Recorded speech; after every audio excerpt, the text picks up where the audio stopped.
برز دکتر ارشد حمد محو پسپور دیروکا کردن ازیدی لدهو که لگل میا دکتر دما باش راه و ریشالین اولا ازیداتی و دگرن بو که درکو و او قاسیج کارسات به سرده هاتنه چه پیوندی آوان با آین گونار رهیه؟ بله اشکرای چندین جدرین دیروکی چندین بلگین دیروکی پیشگیری آمد کن که ام دیار کن آینه ازدی آینه کی گونال کردستان سرهلدای و هر مایل کردستانی چندین رو رسمین آینی ازدیا جشن و هالکفت وان دعایت وان همو بمدان دیار کرن کو ازدی آینه کی گونا نک او بوچونا لسر هاتیا دیار کرن و بوی اگر چندین جینوساید و فرمان بسر ازدیا دهاتین اس تأکیدی نشم ساله که بدم دیار کرن لی دیرو آینه ازدیا گریده کم کم لگل آینین گونین کردستان همینا زردشتیه و میسرائیه و حتی اف آینین گون العراق هین چونکی ام چندین تشتين هف بشك بينين نافبرا آينة ازدياوفان آينة تكفن الميزوبوتاميا وحتى الكردستان الجيان جبر هندي اس بشت راستيفت بجم آينة ازديا آينة كي كفنا دور جوان برو بوچونت هندك نویسرین عرب و اسلامی لسرهاتی نویسینو بوی اگری هندی بوچونک خلط لسر بیرو باورد ازدیا بيت ديار كرنو حتى بهتا بكار إنان أف تشتي خلت وبيتا بكار إنان بو هاوين قركرني وهاوين جينوسايدي ابسر ازدياد هاتين بله دکتر اف فرمانین کو بسر ازیدیان در رابونه اوانا چه باندور لسر حجمار و بلابون آوان یا جغرافی کریه؟ أكيد قالك باندورة كمظن هبو يا چونکی لسردمت كفنده هماش هاتنا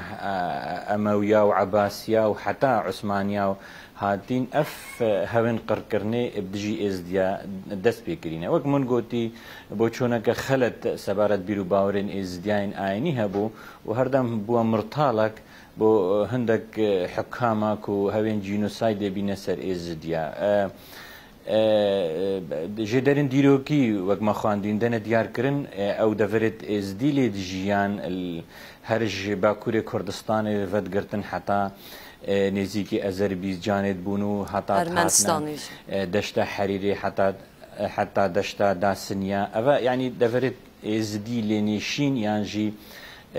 ميري دوان يعني سركوز دوان يتحكموا دسالات لهين اري ازدي بربلافن الارمينيا اكاتيا سوفيت او بهويت قركرنيت عثمانيا كوتش كرينا ودفري اصبح سي وان دفرات كم او دفرت اترسن ات ازديال جيانو نافشنشيني دوانو دسالات لكرينا طبيعي اف فرمان بردوام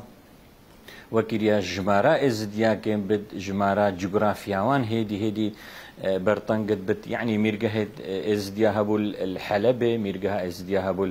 حسكه ميرجها ازديا هبو السوران ازدي ميرزا وقتكي بو مير الموصلة يعني چندين ميرجهت بجوكو نيمچه سربخو هبونا لب اگره وان جينوسايدا روج بو روجي دفرين ازديا لجين برطنق بوينا جمارة ازديا برطنق بوينا اوان فرمانا گله کاریگری سر کوچ کرنا ازديا كريش جهت خو بو دفرين جدا جدا بو ولاتن جدا جدا جبر هند نفوذوان كيم بو بله دکتر لالاش در ناسنامه یا اولی و چاندی یا ازیدیان دا خودی جهه کی چاوایه و چاوا کاریه کو ازیدیان لحف کن بکه طبيعي قلنجيكا زورة مزن يا آيني هيا يا كلتوري هيا يا جفاكي يا روحي هيا لا لش مالبندي سركي ازديت همو جهاني بوا حتى بري هاد ناشي خادي وبشتي هاد ناشي خادي جي القرن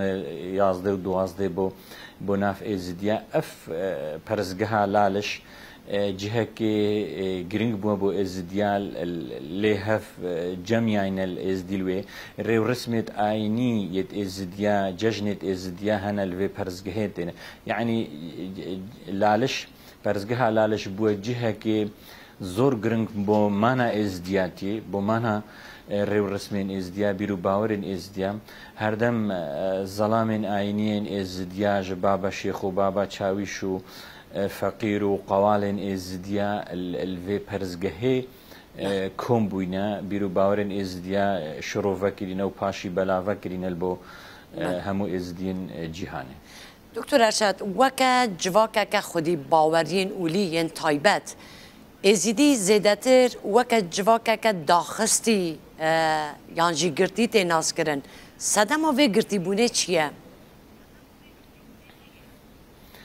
ئەوە سروشتی ئاینی ئێزدیایە یعنی ئاینی ئێزدیا جودایا خۆل گەل ئاینی دی ئەمت بێژینێ ئیبراهیمی یان ئەسمانی ئاخر دوێ خاڵێ دەهەیە یعنی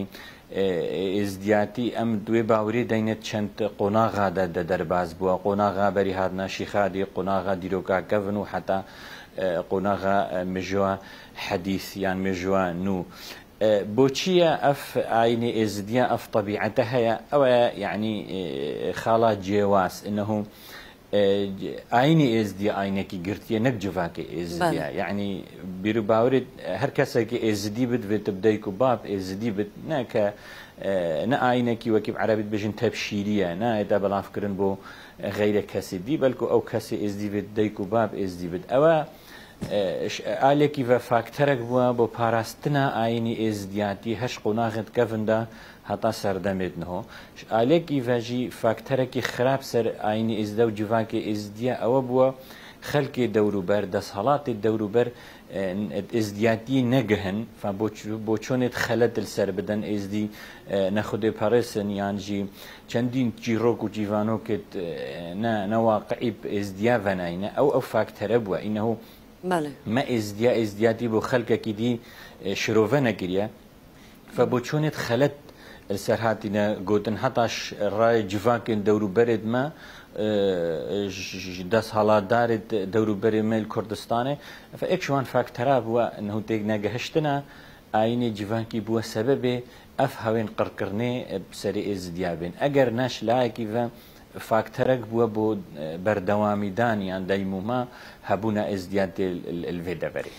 باشە دکتۆر ڕاستە مەسەلەن بە باوەرەوە رێبوویە سەدەما پاراستنە ئولا ئێزیدی چاندا ئێزیدی لێ نەبوویە سەدەم ژی و ئەو جوواک هەر بچووک بمینە؟ ئەکید من ئاماژێ پێدا یعنی ژمارە ئێزدیا سەردەمی عوسمانیا نزیکی ملیۆن کەسی بووە دەڤێت ئێزدیا لێ جین ژێدەر بۆ مەدەنە دیارکردن مگوتەوە يعني مەمیر هەبوو الحەلەبێ مەمیر هەبوو الشنگالێ مەمیر هەبووە ئەزەربیجانێ هەتا دەشتا حەریرێ و کەلەکادا سنیا یعنی ئێزدیا دەسەڵات الڤێ منتەقێ کردە ئەم نابینین کو ئەوە بیر و باوەری ئێزدیا بتنێ سەبەب بووە و نفوزێ ئێزدیا و ژمارە ئێزدیا و جڤاکی ئێزدیا گێم بێت بەلکو ئەگەرێن ئاینی هەبوون ئەگەرێ سیاسی ئەگەرێن لابووری هەبوونە لێ ئەوە بووە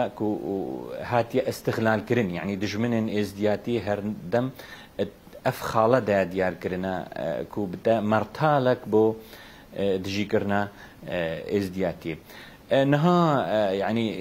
في سردمي جيهانجيري وفي سردمي بيشكفتني احتمال أو بوتشونك بشكل غريب بت يعني بوتشي اف كسا اف ازدياتي كسي قبولنا كانوا كقبولنا كان خلق بتسر ايني وانياش ايني واجد دركبت احتمال ابو في سردمي بوتشونك بشكل جواز بت بلت سردمي كفندا فاکتەرێ پاراستنە ئێزدیاتی بوو هەرچەندە دوێگاوێ هەندێک دەنگ هەینێت ناف ئێزدیا دەژی ڕاد بنبێژن دەوێت ئەم چاکسازیا بکەین دەوێت ئەم مشتەمعی ئێزدی برایەوە ئەف چاکسازیانە پێویستە ڕوک بخن هون وەکە دکتۆرێکی دیرۆکناسێکی هەنڤێن جوان چاکسازیانە باش دەبینن کو ji bo ev civak aliyê nüfuzî ve jî aliyê bîrobaverê xwe ve jî berfireh bibe madem dînekî resene neteweyekî resene ez çavat bînim ez bînim rêxistin pê diviye gelek carî em behsî çaksaziyê dikeyn ردفعلك چه بدش جواك ما ازدي بخو ظلامت مين آيني يعني وصا باورد كان كمدفت ام شاك سازياب كين بيرو باورت ازديادي ده نخير بيرو باورت ازديادي ايمان بخده وهبونا ملائكه وحدوثت شي خادي داناين او تشتكي ثابت همو آينا ده بزحمت تو شاك سازيد في بواري دبكي بس ام بيدفي ريخستنين ام بيجين ريخستنا جواکی کاروبارت آینی وید بین رخستن کاروبارت جواکی بین رخستن پیوندیت ملگل جواکی دور بر وید بین رخستن هو از دی بربلاف وین نل کردستانی و عراق بچندین دولتا بربلاف وین فتوشی عندك آریشات بن يعني آلية سرداري كرنيت قال جواكي دورو بر ام بيد في رخستنينا بلي از بينم قالك ضرورة ام جارك دي خورك بخين چونك ديروكيش إذا حولت رخستني هاتينا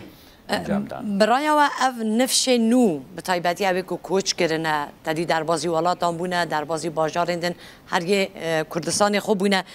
اف نفش نو ده بکار به وبونه که ده جوا که ده چه بکه يعني لگل پاراستنا ناسنامه یا خویا اولیه ده بیجم اگر هول بهنا كرن اگر ريخستن بهتا كرن اگر نا يعني هولن فردي نخير دي توشي چه بيجم هندك قلق نخوشي ديبن چونكي ديبينن بيرو باورد وان جواكي احتمالا هفدش بن القل يا سايت هندك دولتا القل جواكي هندك دولتا فده كفتت وكي هفركيه كده چاوا ناس ناما خويا آيني وبيرو باورد خو بارزتش دس ندت وده چاوا خو گنجينت القل في سردمي نو فأم بحسي في خالد كينه أم شب كين أم شاوا يعني بيرو باورن خوين رسن اجدس ندين بس تهمان دم ده خوب جنجينين قال سردمي نو جنابتو بهمان عقليتا بري 100 سالة يعني بري 1000 سالة سردريل قال في سردمي نو بكي فبيت ريك خستن هبت فيت هول هبن فيت روشنبيرين ما مفكرين من